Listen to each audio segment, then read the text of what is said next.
Cambridge Island Senior Community Center. And it's the second in a series of 4 conversations with Bob Fraik, a volunteer who was offered to share his experience with putting together eMemoir, the idea of capturing your memories in a digital format. And so we are recording these programs and putting them up on YouTube, and you can find them at youtube.com/BI Senior Center.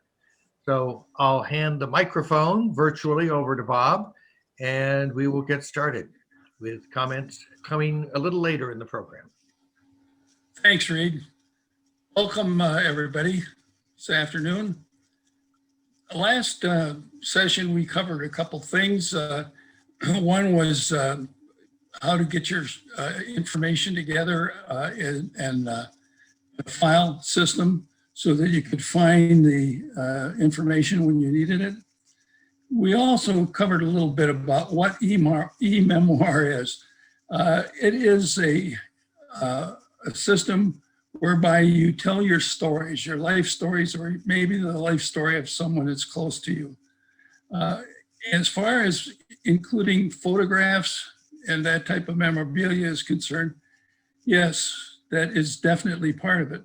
But recording all of the photographs that you have probably is not, even though that's an important thing to do. eMemoir would be utilizing just those assets, as I refer to them, that apply to your story and would help enhance your story.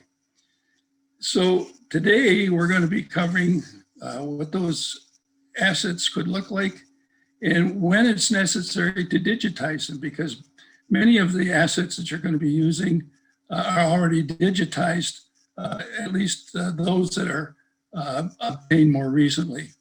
So I'm going to go to sharing the screen here, slideshow. Folks remember eMemoir is an overall story of a life.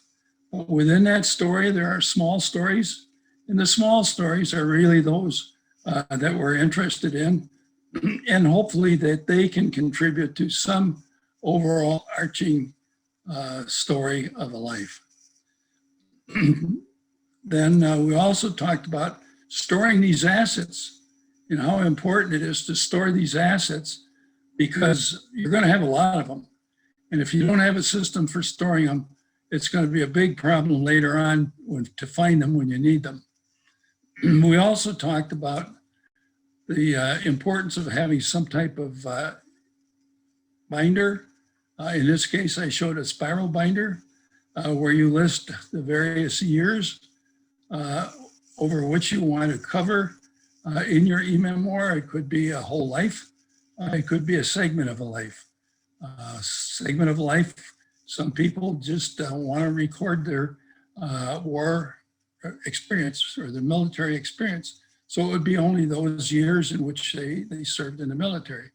It's totally up to you as a producer, if you will, to determine the size and the period to be covered. So that kind of brings us up to date as to where we were. I hope all of you have given some thought to having some type of a binder and keeping it close by so that as you get information or remember information, have a memory spark, you're able to go to it and put it down in writing so it's not lost in the future. And if you get too many ideas within a particular year, like I show here, you could start using Post-it notes or even glued on sheets of paper, little sheets of paper, to expand the capacity of that particular year.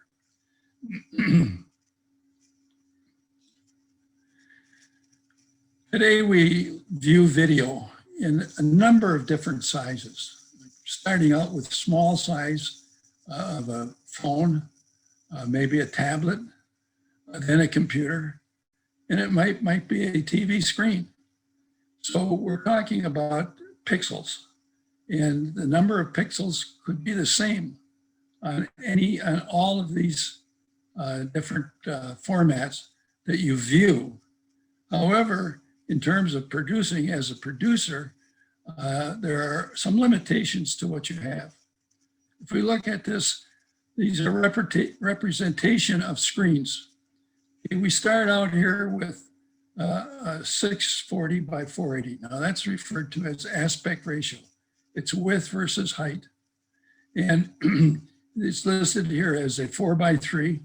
And this is standard definition. This is the VHS, for example, that we talked about a little bit last week. And it was around for a long time. It served us well. Started out as black and white, ended up as color. Then we move up to 800 by 600, which is again a 4:3, but isn't used much. Then we get into the 720 by, 1024 by 768. Again, that's still 4:3. Then when the high definition came out, simultaneously with that was a change in the aspect ratio. Instead of the 4:3, which we had through these different evolutions, we now have a much wider compared with the height of the screen. And it's referred to as 6:9. In other words, for every 9 pixels that we have going across, we have 6 vertical. And this is where we start in with things that are recorded with a cell phone, various recordings off the screen, and again, with cameras that are in that area. So, you know, it's what we now call high definition. And then we have another one, which we still call standard high definition, 16:9. And then we start getting up, excuse me, up into the stratosphere. And when I say stratosphere, I'm talking about many, many, many pixels. And in some cases, you have to have a special screen, special type of video screen to display those things. Now, however, if you have a screen that has very high definition to it, you can always display a smaller format. Now, personally, I tend to go with the standard definition format. And there's a number of reasons for that. The larger your format is, the more memory it takes up. So the faster you want to load, the smaller you want to keep your format. So uploading, downloading, storage, if you're going to be storing your video anywhere, particularly if that storage is dependent upon the amount of information there, you're going to be paying more money. And if the 4:3 format aspect ratio fits in with a lot of the historic stuff we're going to do. Okay, 35 millimeter slides were 4:3 or are 4:3. Similarly, 16 millimeter video, home movies, 8 millimeter home movies. Those are all those formats back in the days of standard definition were in a 4:3 and we're in a 640 by 480 format. So this is something to keep in mind. What is it that you want to do? Do you want to have the highest resolution out there? Mainly those high resolutions are used for print information, where you want to have very high fidelity print information for an advertising piece or that type of information. So this is the 640 by 480, and there are a number of ways you can get to that. I can show you in terms of scanning. We talked about using the your cell phone. Now, one of the things that you have to give me a little leeway on is that there are so many different options that we have available to us today. For example, just to scan an image into a computer. We can use the phone, the cell phone. We can use cameras. Most of your camcorders have a feature where you can capture a still image. And the list kind of goes on and on. We can capture images off a screen. For those of you who have Windows, let's see, from Windows Vista on up, there's what's called a snipping tool. And you click into that and it goes, outlines what can be captured. And then you in turn use your mouse to determine what specifically within that area you want captured. And then it comes up and you get to save it wherever you want to save it. I carried the concept of scanning using a camera a little farther than most people. This is a scanning device that I have. It's a DVD. I'm sorry, it's a mini DV camcorder. And I use this because it's got a very good lens on it. And I purchased a broken photo enlarger at the Goodwill store. And of course, I junked the enlarger head on it because all I wanted was this device here, which allows me to raise and lower and then bring out and in the lens of the image that, or on the image that I'm going to be recording. And this can be done by going all the way down and bringing this all the way out to where the lens is only like maybe a 3/4 to 1 inch away from the surface of, in this case, would be a slide. And the slide that I copy, for example, would be placed on top of my tablet and turned into the flashlight mode, so I get a nice white background behind it, and I can capture slides on the camcorder. A couple things that are of interest when you start scanning, whether it's scanning with a training device. Here's the interface, for example.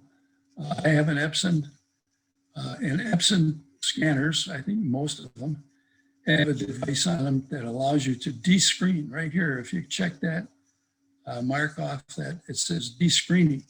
So what is this de-screening?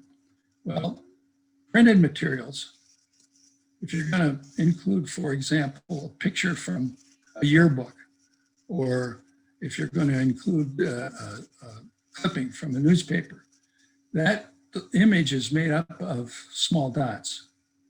And this really produces, regardless of what device you use to record, it produces an undesired image. And there are ways to do that. Now, I just described, if you happen to have an Epson printer, or all-in-one device, I should say, you've got just to click a check mark there, and it'll go from that to this, which, as you can see, is a much more desirable image. So if, depending upon what you've got to record, it's going to be dependent upon what the capabilities are. And again, if you don't have an Epson printer, if you're, say, copying or scanning a photograph using your cell phone, then there are services that you can go to. There are also sites on YouTube which tell you how to use certain software. A lot of the software that they do represent, though, depends on Photoshop.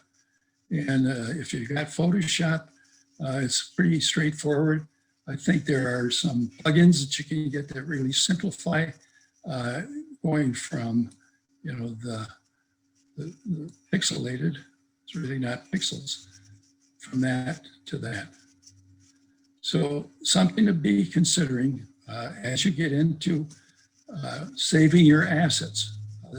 Again, I would refer to these as assets.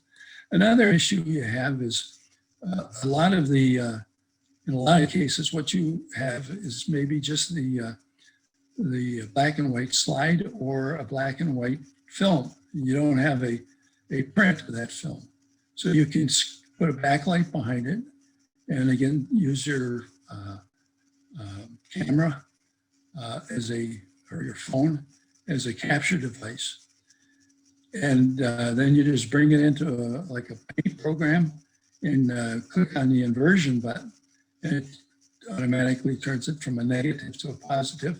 And in most cases, it's a very usable image that you got. Now, it gets a little trickier when you do scan a color negative.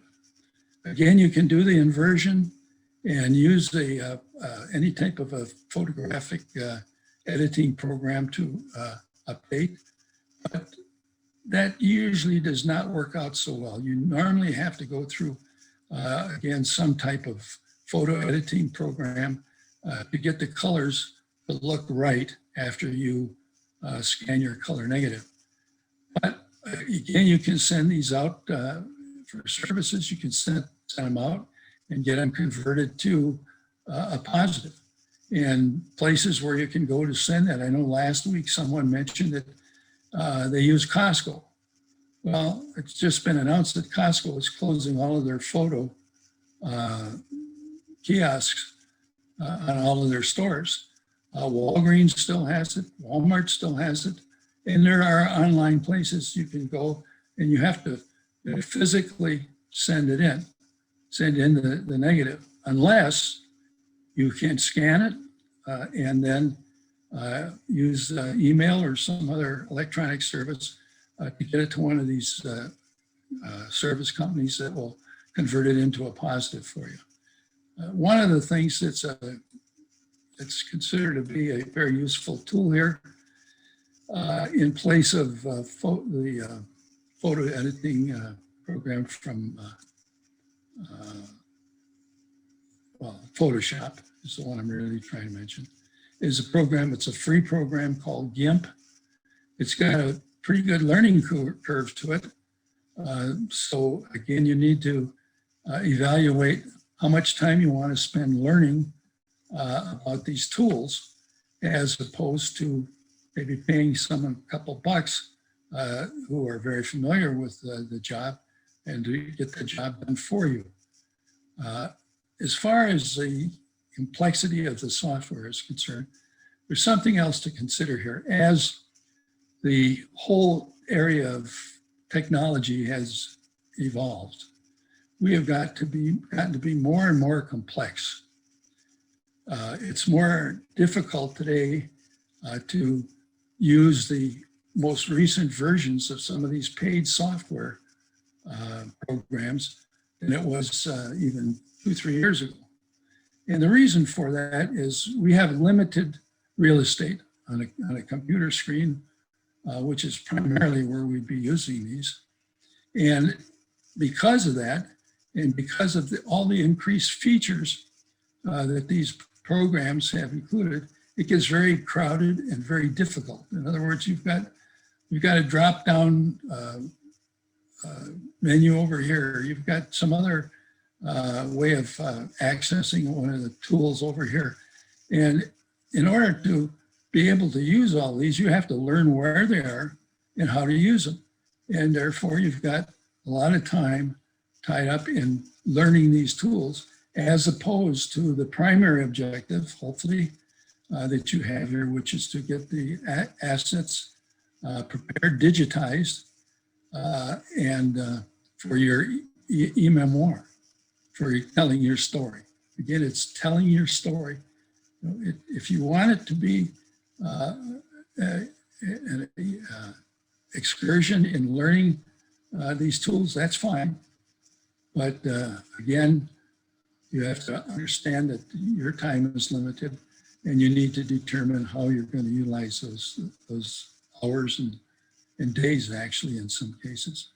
So these are some of the ways to get digitized on the software, or on the images that I mentioned. Now, another, let's see here, did I stop? Okay, another thing is last week we mentioned, okay, where do I want to go here? Here we go. Converting your VHS tapes. VHS tapes are analog, and they need to be digitized to be used in any of the programs that will be subsequently used to produce stories for your eMemoir. And I mentioned this, but if you look at the device, it has 4 input devices: the yellow, the white, and the red. Those should be familiar to you if you have done anything with VHS programming or VHS playback. There's a 4th one here, which is for S-video. S-video is also analog. It's a VHS, but it's an enhanced VHS. Okay, you plug these in, and then the other end would go into some sort of player. It could be a regular VHS recorder player. If you don't have that device, your camcorder usually has the capability to play, and then you would hook the same color up to the camcorder or the recorder. And then here is a familiar USB connection. This would go into your computer, and then you load up the software that would capture, and the capture features are available on many of the video editing programs that we have. And then you play the tape that you have, and that goes through your system into your computer and is captured into your computer as digital information. Now remember, we're talking VHS, which is standard resolution, standard definition, 640 by 480 that we mentioned before. And that's another reason maybe to consider, since you're dealing with historic information, to consider that aspect ratio in that format. So we can go down through, and I can't get to it because you've got all these other pictures over here, but there's, they're less than, this one here is, what was it? I think it was about $10. Yeah, but you got them for about $8 even down below. But some of them come with software, and that software again is got the capture feature in it. And in some of the cases, it includes video editing. Pinnacle Systems, who is one of the larger software providers for video editing, also has a device, or actually a couple different devices, different shapes, called Dazzle, D-A-Z-Z-L-E. And those they're more expensive. They're up in maybe the $40 to $50 range. But when you get the Dazzle device, which doesn't look like this, but serves the same purpose, has the same input and outputs on it, you also get a copy of their video editing software, which sometimes is a very good buy if you're looking to buy software, and you can get it at a special price if you buy the Dazzle. And you can also find used Dazzles on eBay and on Amazon that would give you the video editor as well as the capture device. So this, yes, Mary, we have a question. Got to unmute, Mary.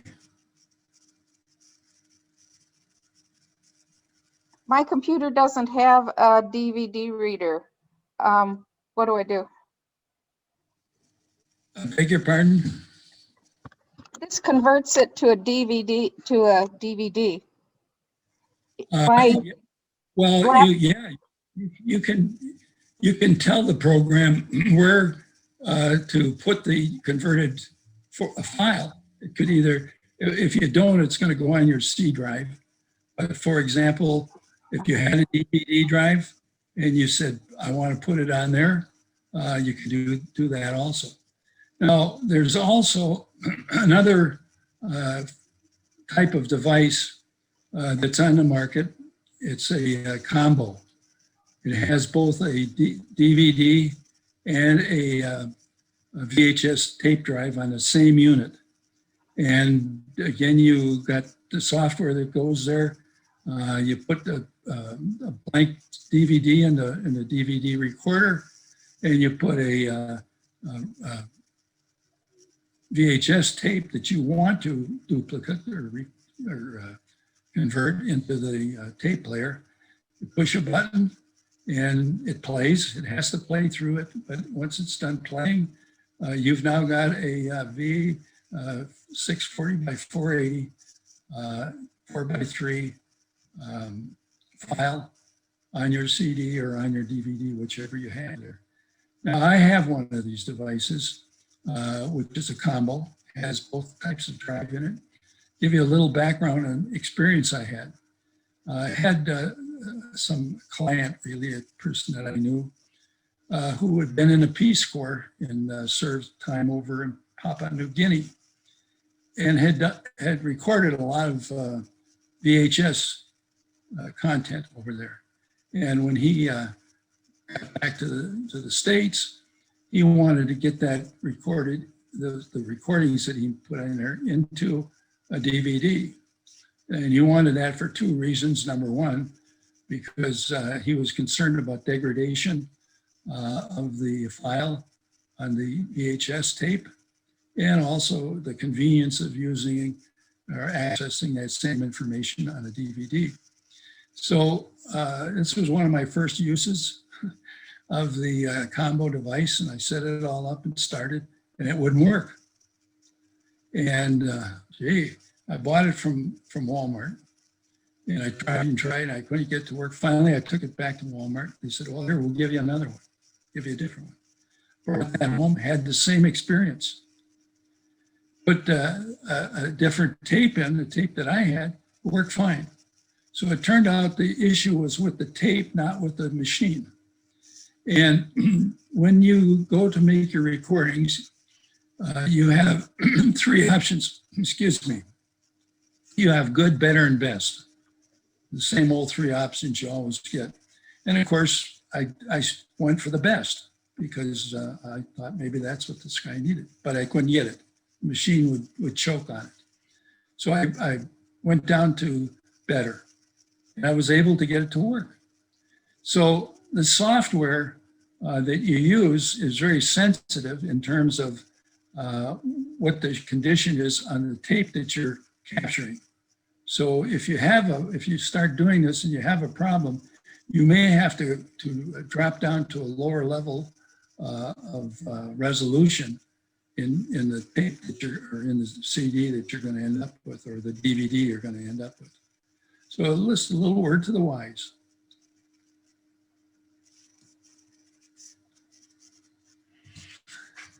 Okay, so we're back, and yes, Herb. Well, if I want to record something now, I would do it on my iPhone. And the difficulty is that it would use up a lot of megabytes for recording something. Even 5 minutes could take a lot of time. Is there any way to reduce the resolution of that so it doesn't take up so much space if it's recorded on an iPhone? There's software available. If you went into the Apple Store and typed in, resolution, camera resolution, you'd find there's a program, a company right here in Seattle called Filmic, F-I-L-M-I-C, that provides a program that does that. It can reduce it down to a 640 by 480, 4:3 aspect ratio. And of course, it'll do many, many other things. It's about a $10 program. Thank you. And there's others too. I mean, that's just one that's very highly rated. Any other questions? Actually, yeah, can I set it on my, when I'm doing the recording, can I set it as lower resolution on my iPhone? Well, you do that through this Filmic. You can't do it with the inherent software that's in there. You're going to end up with a 6:9 format, and it's going to be probably the lowest of the two high definition resolutions. but with the filmic in there. Okay, all right, thank you. Okay. Anything else? Okay, I'm going to go to share again. I think that pretty much covers the area that I wanted to cover in terms of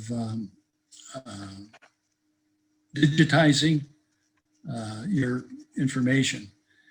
If you have, again, you understand that I kind of view myself as a general practitioner, and I can lead you in some cases to specialists, but in many, many cases, all you need to do is to go online and do a search and try it using a couple different words, and you'll find a specialist out there. Or if you're looking for a service, you may want to say, I'm not going to deal with this, whether it's capturing your slides, which is no big deal because you can take a picture of a picture.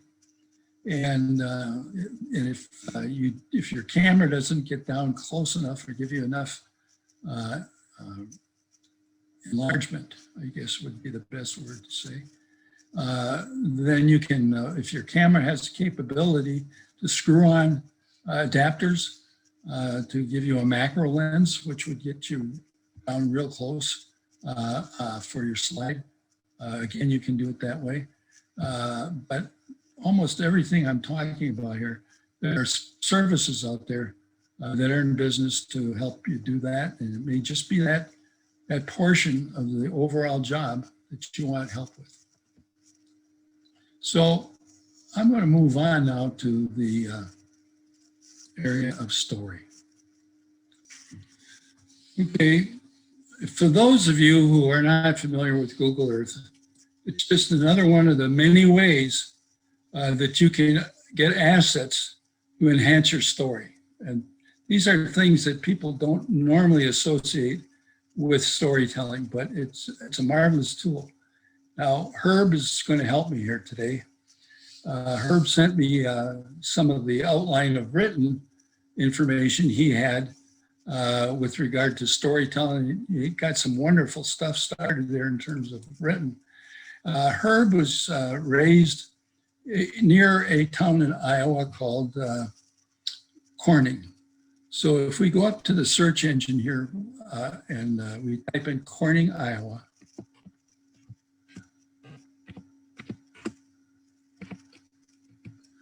okay, and click on enter.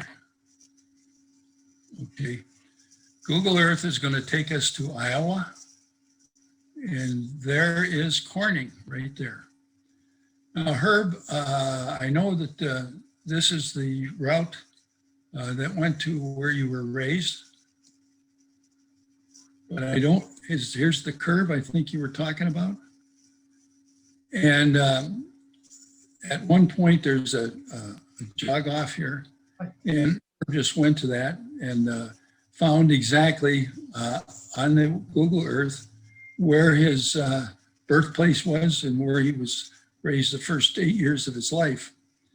Now, what's interesting is if you look down here, okay, we've got polar coordinates of every place that the cursor is placed.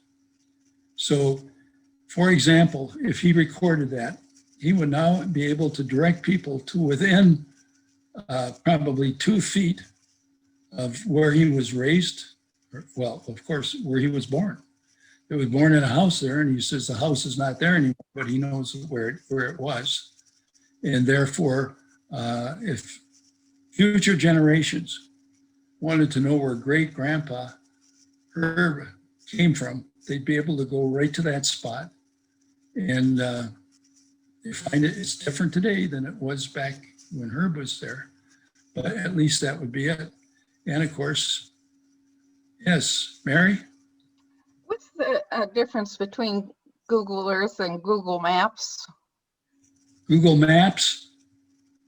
Yeah, I'm used to going down roads on Google Maps. So this just looks like maybe a more detailed version. Can you do? This is a, these images were captured with satellite. So these are actual photographs of the Earth taken from and stitched together, taken from space.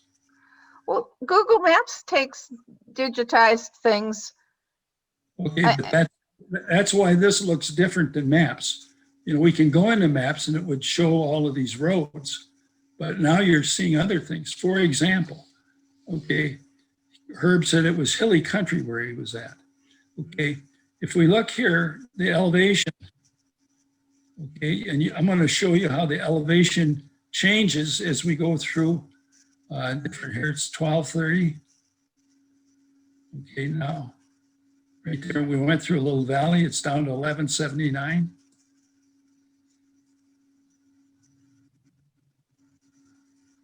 You see what I'm showing? So you Yeah.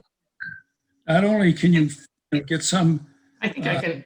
perspective of the geographic area, but also the elevation of that area. So you can really render this as three-dimensional image. Yes, Herb? Herb? Mary, I used Google Maps earlier today, and down in the lower left corner, there's a little thing. Do you want to do what? The view from the satellite? Satellite, There's a yeah. little box down in the lower left corner. Yeah. If you click on that, it converts from the road maps to something like this. Yeah. Does Google Earth Find give it? directions, or is that when you would use maps? Oh, there's all kinds of information on the internet as to how to use Google Earth. All you do is put that, you go to YouTube even, and search Google Earth, and you'll probably have at least 10 different people out there talking about how to use Google Earth. So why do you want Google Maps? Don't use it if you don't need to? Well, you can't get this three-dimension, I don't believe, on Google Maps. Right, Google- yeah. Google Maps gives you more information in some areas. For example, this road that we just talked about, in Google Maps, that tells you, you know, what's, I think it's a state route, isn't it, Herb? But it gives, So this doesn't have Yes. that. Highway 148, so it'll tell, yeah. So Google again, Maps will tell you the roads. Yeah. yeah, you can use both. Okay, thank you. I just wanted to know the difference. Okay, but now the closest town was Corning. All right, so we're going to go over here to Corning, and we're going to enlarge it. Okay, and this obviously right here has got to be the downtown area. Okay, move this over here. So if we look at this little man up here, this orange man, I'm going to drag him into downtown. And when I did that, Oh, wow. this is the downtown of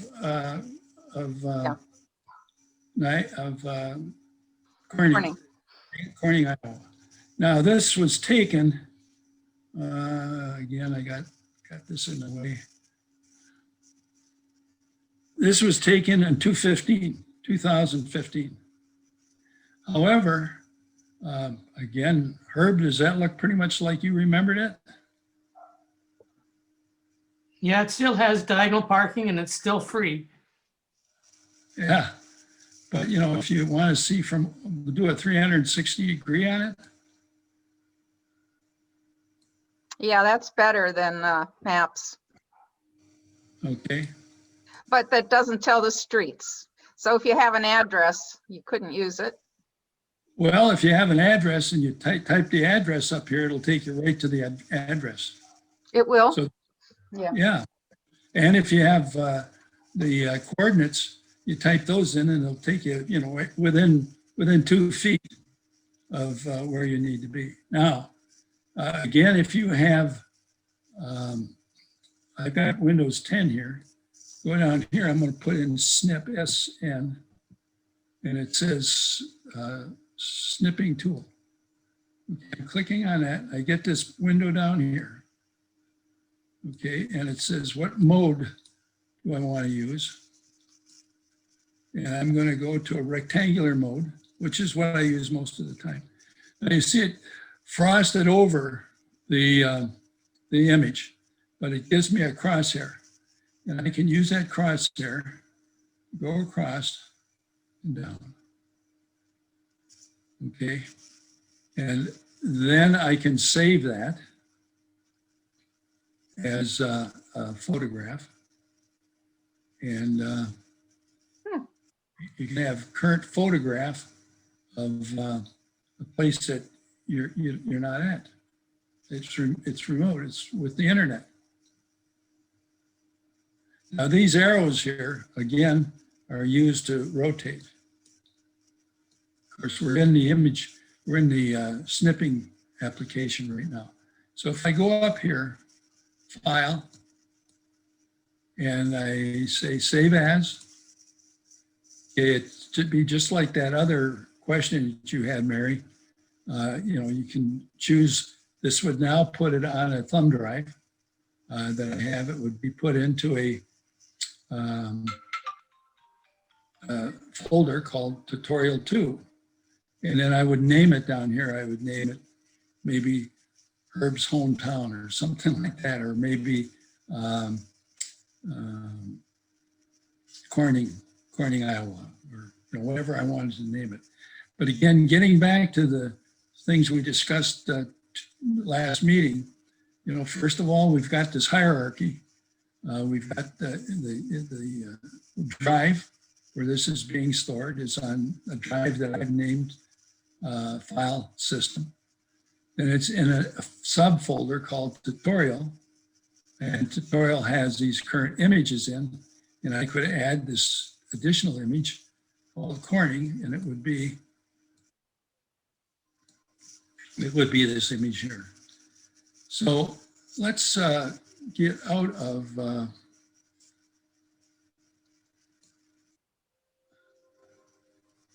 no. Okay, let's go to Seattle, city of Seattle.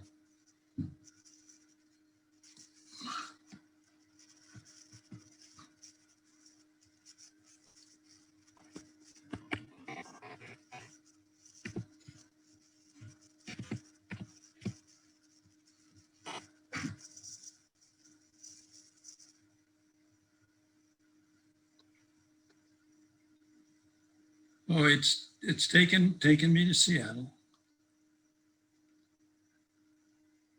and I'm going to do the little orange man again. I'm going to put him right about there.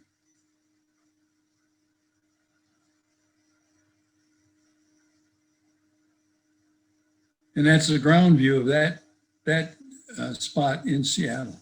Wow. So once again, I can do this. Now, if there was something about this intersection that applied to my story, I could show people exactly what it looked like, where it's been described. So another place that you can get an asset. Let me get out of this. Are there any other questions about Google Earth? Wow. Thank you. Stop sharing. Okay, then I'm going to share. And let's go back into eBay.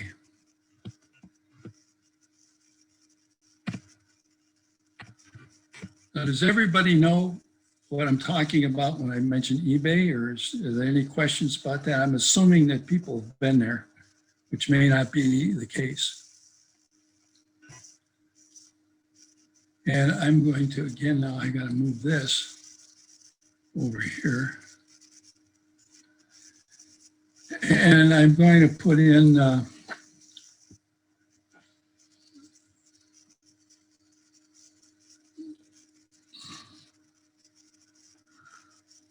Corning, Iowa.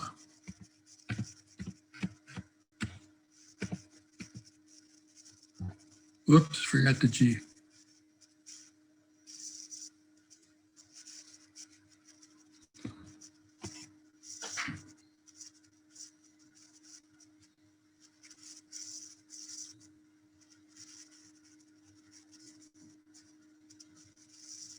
No, we're not in eBay anymore, which I want to get back into eBay.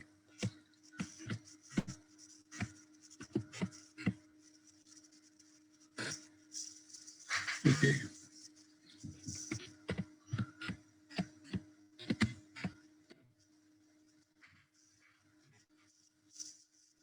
All right, here we have some photographs.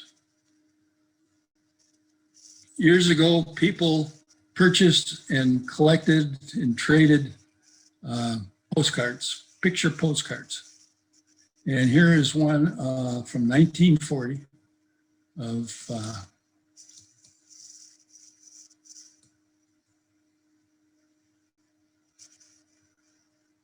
Herb, do you recognize where that is?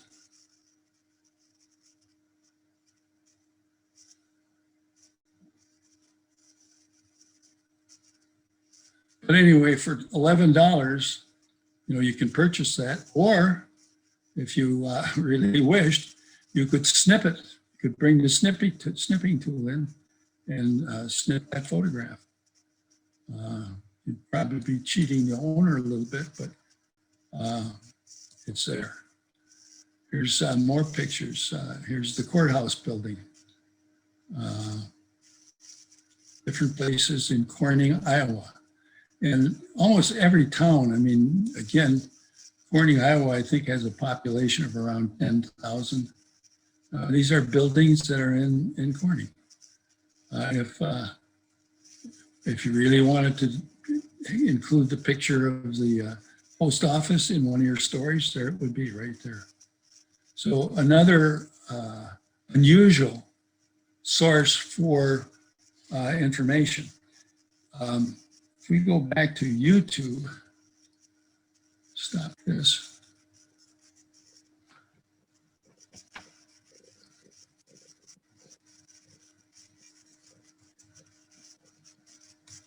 I'm going to get out of that. Oh, wait. There we go.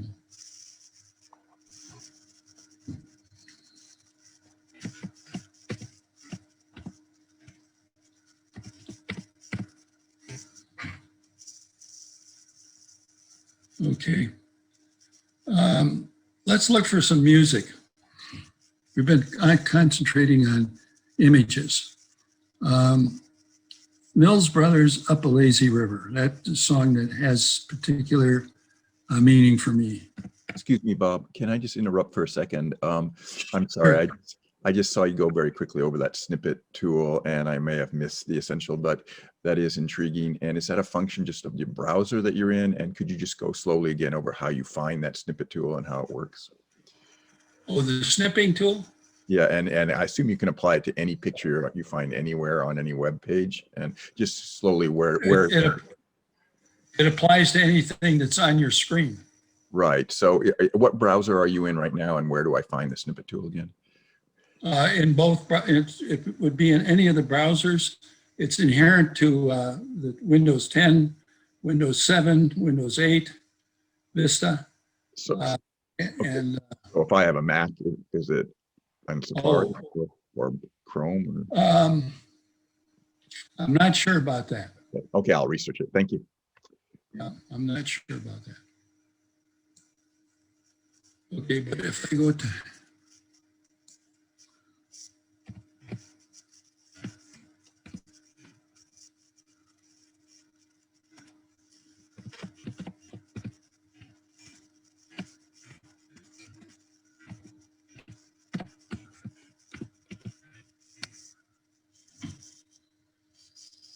okay.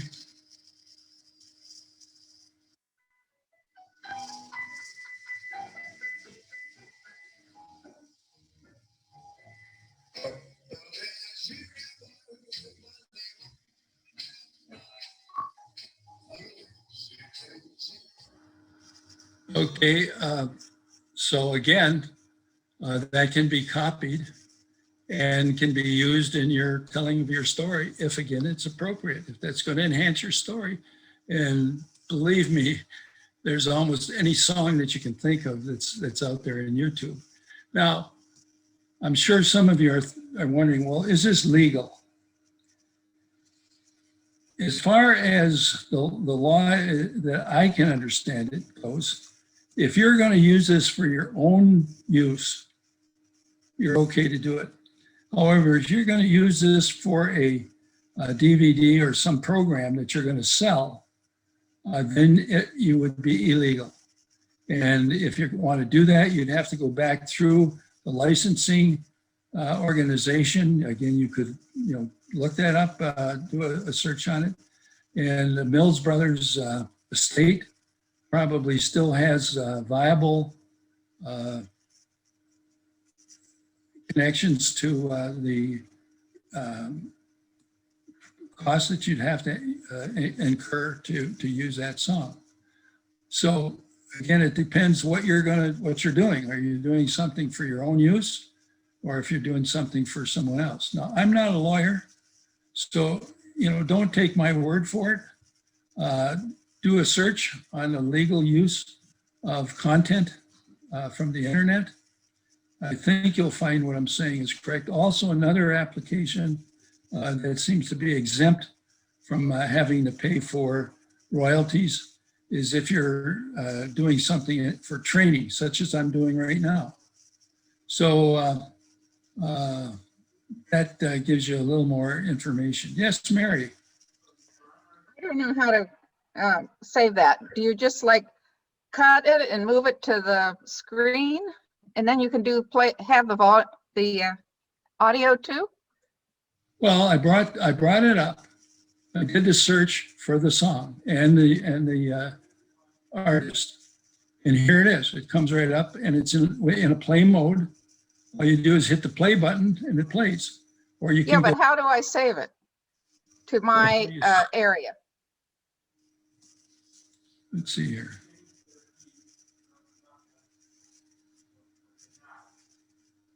Okay, copy video, copy URL. I think there is a program where you can, well, I know, yeah, you can do it through your sound recorder. Your computer should have a sound recorder on it, and you bring up that program, and then you play this, and it'll record it through your sound recorder. Have you ever used a sound recorder? No, I didn't know I had that. It's amazing the tools that you get along with the operating system when you buy a computer. Thanks. And the tools, the later the model, again, the more sophisticated the tools are and the more numerous the tools are that you have. So yeah, that should take care of that question. So we'll get on a share. So we're back here on the screen, and it's 2:30. We've always been going about an hour. Are there any other questions overall? Are you folks encouraged to go ahead and record and to produce your stories? A lot of people out there are going to be looking for them years from now. So I guess that would be the end of it today. Okay. I want to add in, this is Noelle of the Noel Rich, that we have a DVD drive that we can connect into our computer that doesn't have a DVD drive in it. So we call it a separate storage device, outside storage device. That's called an external drive. External drive. There you go. Thanks. I had the word before I started talking. So that's another idea for being able to burn or read DVDs. Yeah. Thanks for all the information today. It's great. Actually, Bob, if I can ask one thing too, is you mentioned earlier that you had heard that the Costco's photo on video reproduction service was disappearing. Can you elaborate on there when and where? Because in the past, I found that a very useful service, and short of getting the connecting devices that you mentioned, I was under the impression that I could take in old VHS tapes and just give them to them and they would convert them to DVDs. But is that no longer? Well, two things. Number one, in the past, if you would bring your DVD or VHS tapes into Walmart store or Costco store, they would send them out. They didn't do it themselves. They used an outside service. But overall, the notice that I saw, and I have a daughter that uses them extensively, and she's really upset about this.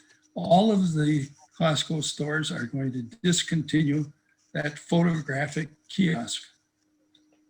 And what the schedule is, I don't know. Sorry to hear that. Yeah. Well, you can, Walmart.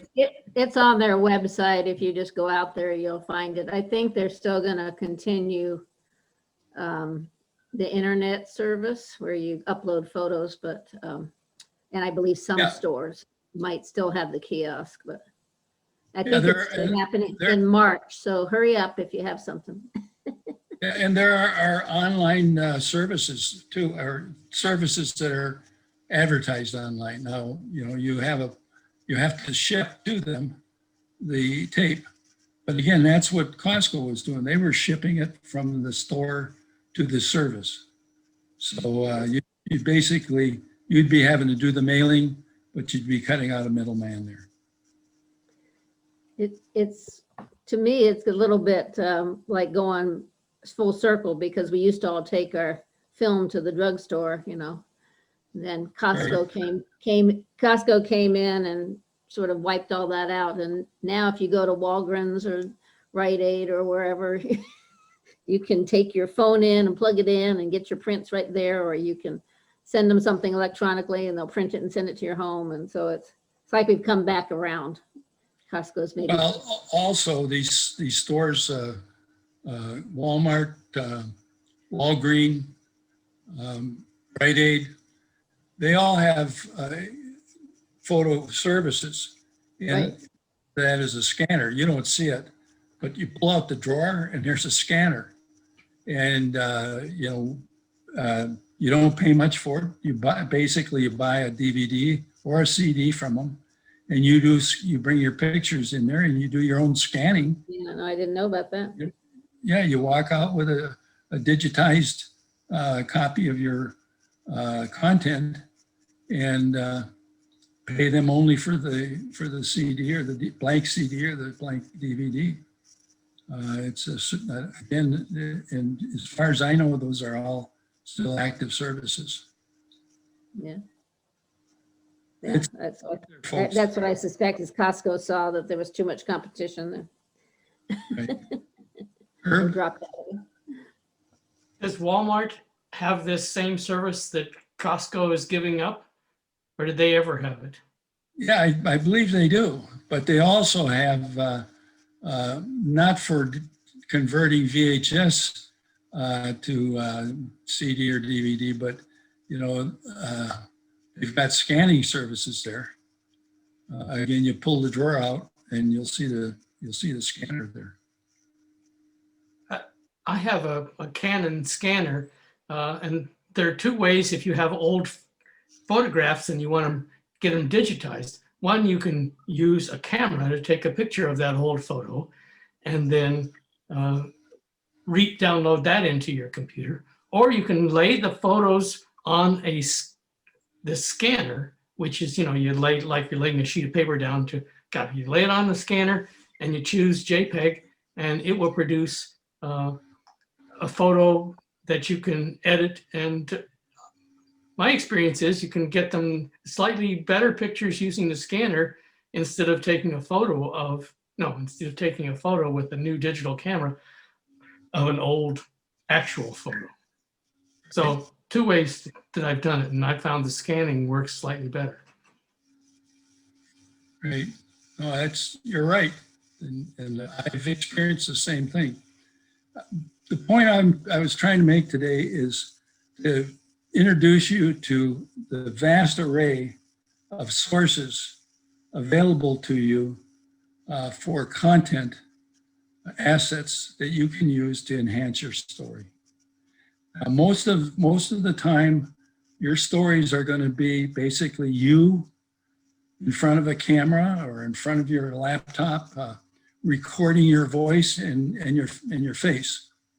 And then you will be slipping in at the appropriate place a photograph, a still picture, or maybe even a video to enhance the story that you've got.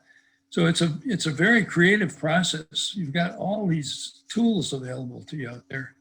And of course, the more you understand what's available, the better your outcome is going to be, because you can do more things. Yes, Mary.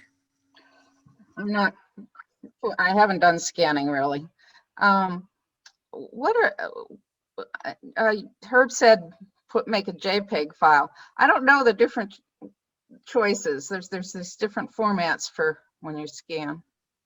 Okay, well, JPEG is probably the most common one. There are basically two different types of files for photographs. The JPEG and then the TIFF would be another one. They're called, one is called loosely or lossily. You lose information when you do the scanning. The other one is, no loss. And JPEG is a lossy type. And you'll see when we get into the video editing or in the production of your website, that with JPEG, you can compress. And if it's a web page, for example, it just has text on it, that doesn't require very high resolution. So you can compress the file of that image down to a point where it has probably only a fraction of the size, the file size that it originally had. And again, going back to what was mentioned earlier, it's kind of a war to find out how you can come up with the smallest files for your story.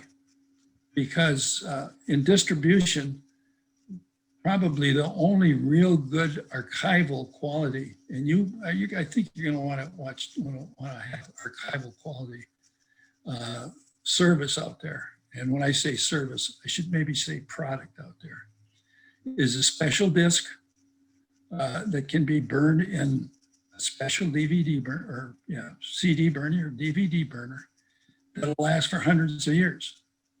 It's basically etching the digital image in stone.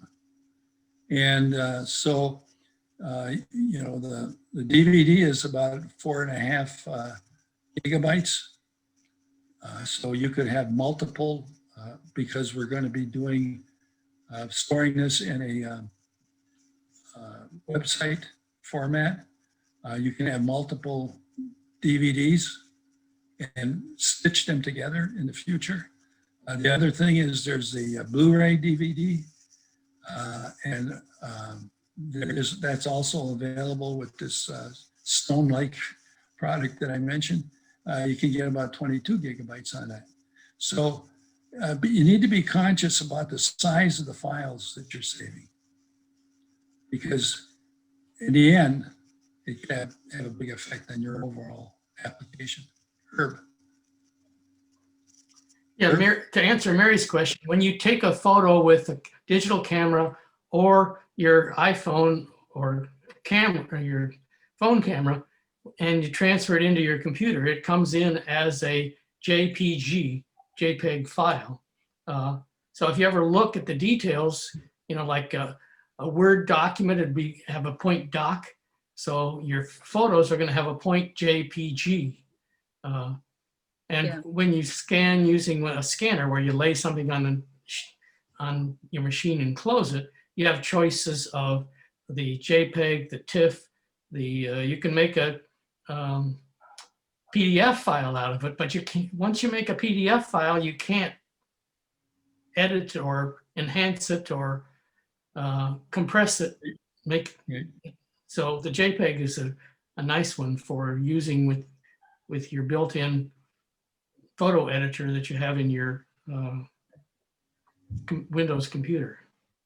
And the quality, as at least as originally determined, is more than enough in most cases for your use in a website.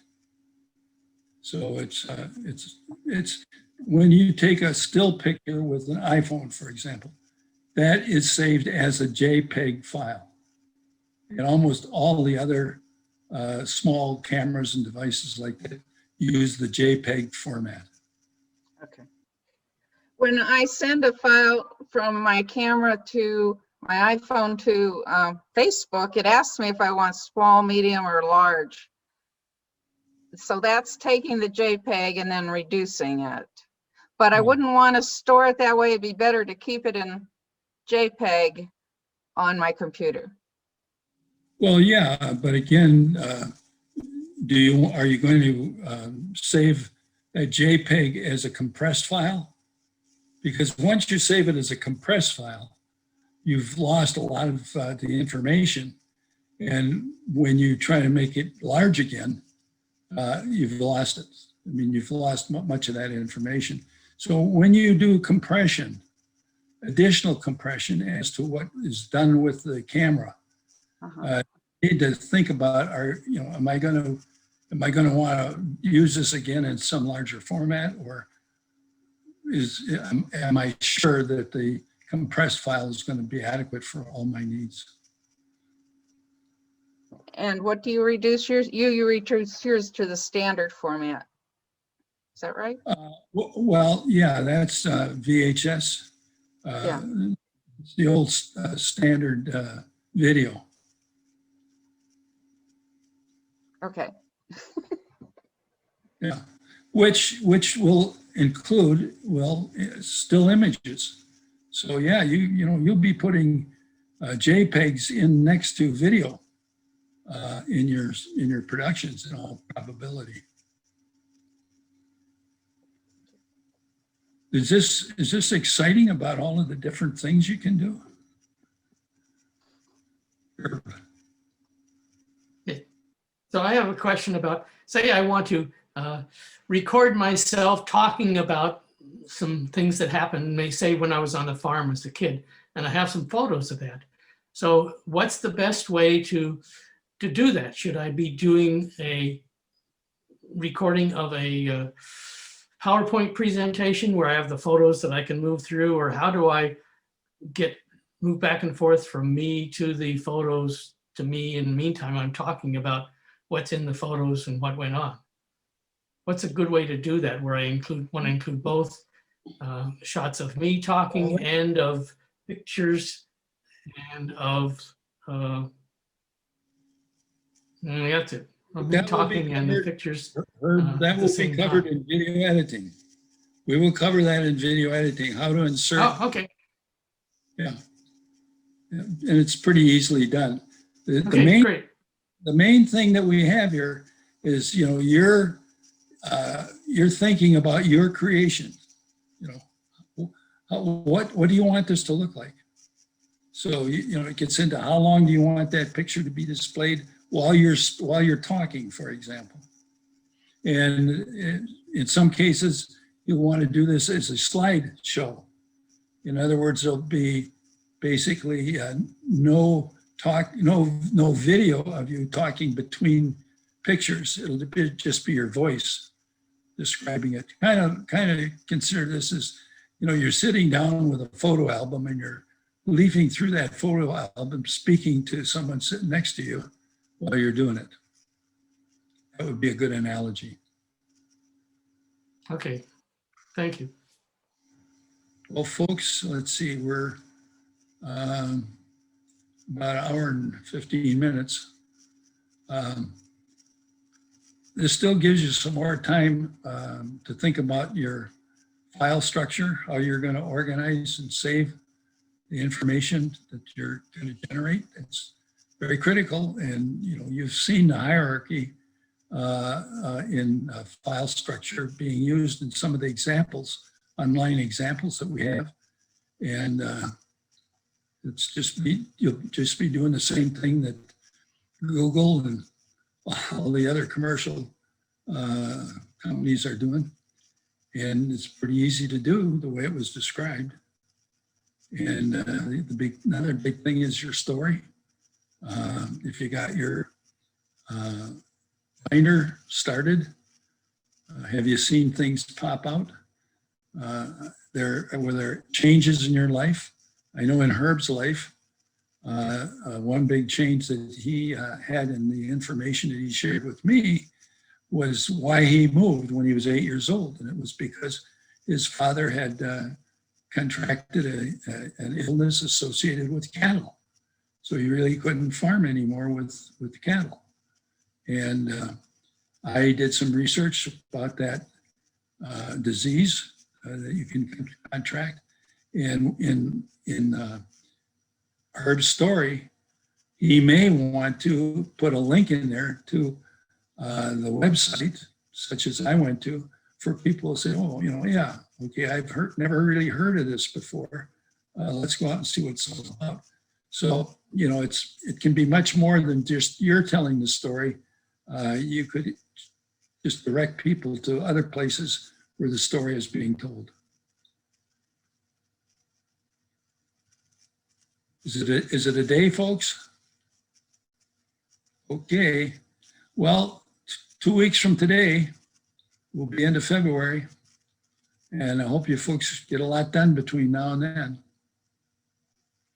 If you have a question, you can contact me at bob.fraik@yahoo.com. Thank you, Bob. Okay, bye.